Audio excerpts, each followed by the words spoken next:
The Internet of Things is a crazy web of devices that both create unbelievable benefits for people and some dangerous risks. But before we get into that, what is the Internet of Things? The Internet of Things is any device that can be connected to a network or the Internet.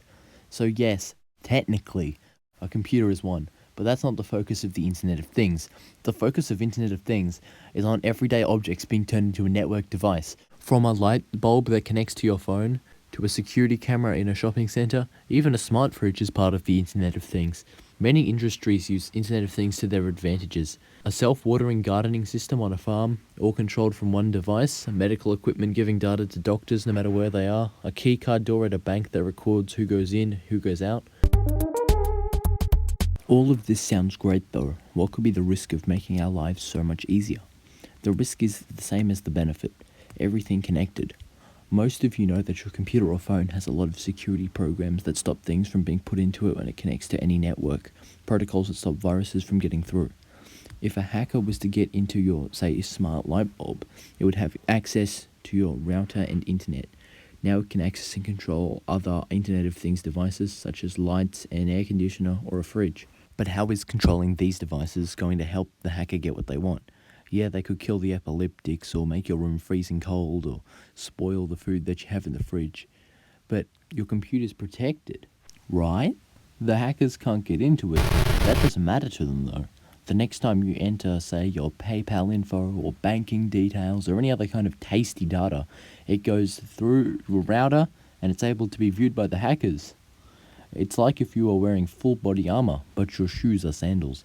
It doesn't matter how projected the rest of your body is. If your toe steps on a rusty nail, the infection will go through your network, the blood vessels, and spread all throughout your body, all because one light bulb wasn't wearing protective clothing. So, let's weigh up the Internet of Things a bit.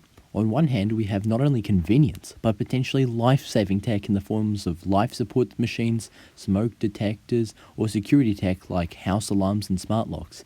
However, on the other hand, we have massive risks to your home, or even worse, risks to your life. What if the hacker turned off the life support in a hospital, or gains control over your car? These are the things that you, the consumer, need to consider when you're choosing whether to get one of these smart devices. Check online for how secure the device you're buying is. Look up ways you can improve security on it.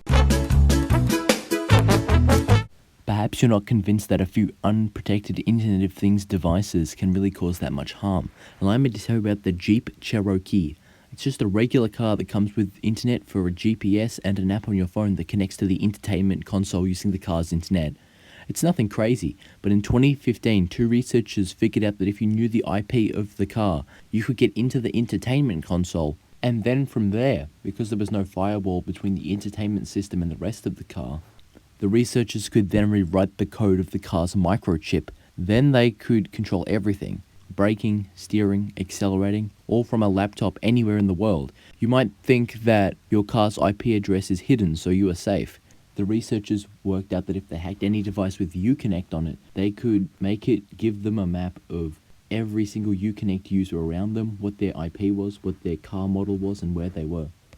Which means that just from having Uconnect on his phone, he had the power to kill hundreds of people on the highway. Luckily for Uconnect users, these two researchers were sharing their findings the whole time, and this allowed Uconnect to send out a patch for all of the cars with Uconnect in them.